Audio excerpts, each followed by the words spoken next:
Good morning, believers all over the world. My name is Apostle Farai Tandarai Chiwenga. And brethren, before we go into our today's message, I would also love Brother Nelson to comment on a certain video. If you still remember, Brother Nelson, the video that we watched yesterday. People take our JRN page and in my personal account and calling me good Apostle Wemone, and we are going to play that video. Yes, Mama. We want to play the video, and this is a moment of laughter, by the way. We would also want to just show you kuti patinenge tichitaura kuti kune vanhu vane break dzisinganyatsokakarisa teitaura kuti kudii. Good morning, believers all over the world. My name is Brother Nelson. Yes, Brother Good morning, Amai. Yes, Brother Nelson. And without wasting much of your time, I would want you to note atisikuda kuti tiite zvinhu zvisina evidence.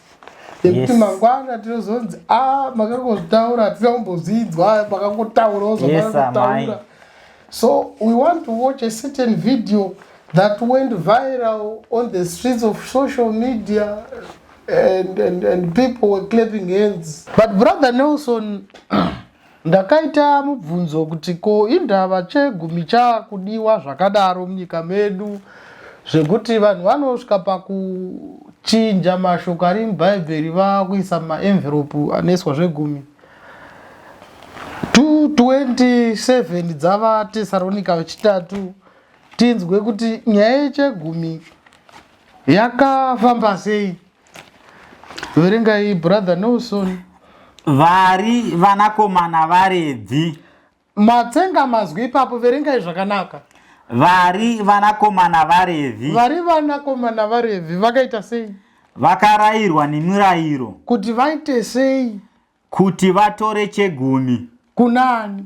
Iko Kwararere. Verengai Brother ndozodzokorodza kuti vatore chegumi iko kuhama dzavo. Kuti vatore chegumi iko kuhama dzavo. Obererai Jesu maoko. Ndava nauyu yakatora nguva yakareba ndichizvinetsa kuti ko indava chegumi chazotorwa paHarare zvakadaro.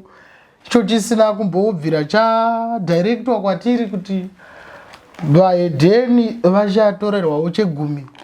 Zvakatonzi vanakomana vaRevhi vakarayirwa nemurayiro kuti vatore chegumi kuhama dzani? Iko kuhama dzavo. Kuhama dzavo. Verengai Brother Nelson, dzokorodzai. Vari vanakomana vaRevhi vakarayirwa nemurayiro kuti vatore chegumi iko kuhama dzavo. Ndinofunga kuti chingava chinhu chakanaka Brother Nelson kana tanyatsoona kuti vanhu vari kunetseka nekunzwisisa nhau iyi, tinenge taakuzama kuti tongotsvaga vakomana vanotigadzira zviwepo. We go each and every location, toisa tende ipapo, anenge atadza kunzwisa tichirova.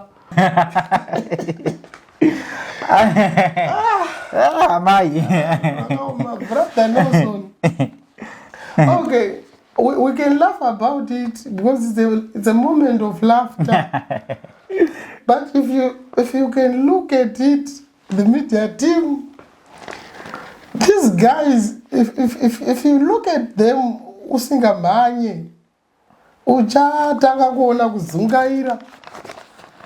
And those guys, the one is called the General Fire Colosso. And another Facebook blogger known as Chibanda Media.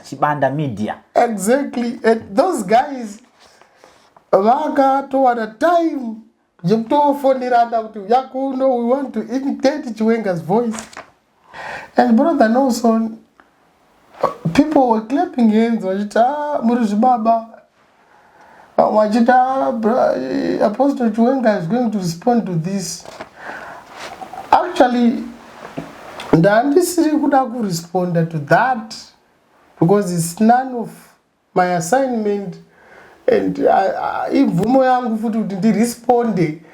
Ndava kana tikaona vanhu vakuzvimbirwa nenyemba kusvika malevels ekuti vanhu vanofonerana. I'm not saying it's a bad, it was a good skit though, but how can a normal person anotoziva mhuri yake kumba yaanofanira kunge achiritira achikokufunga ngoinvitata Chiwenga's voice, and what are you going to benefit after doing that video? And those few cents that you are earning from internet ndoiri kutokuita kuti munge muri vanhu vasikakwana zvamakaita. And vamwe vanhu vachoti ndava kana vakateerera vhangeri yatakaparidza musi weSunday nyaya idzi chiwepo ndo unozotaga dhiski iroro kana usina kuriona. Ndava nhasi hatina kuuya naro, asi uchaona kuti pavhangeri inonzi chiwepo brother Nelson ndo pataitaura isusu tichiti kana uchiona munhu asvika malevels aya mubatei mumudhinde. Ndava bread dzake dzinenge dzichitaridza kuti kushanda dzinoshanda, asi ane kangu kakuregererwa kaakaitwa kekuti and this is not our message today, but it's only that we just want kungoti tingopfuure nepo. Ndama majarajara ekuchitungwiza akatoramba achiwana zvokuita. Na vhangeri yatinayo nhasi brother Nelson ivhangeri yakanaka. Tichada kuti brother Nelson mugotivhurirawo muna Mozisi 2 Mozisi 5:35 yechitatu.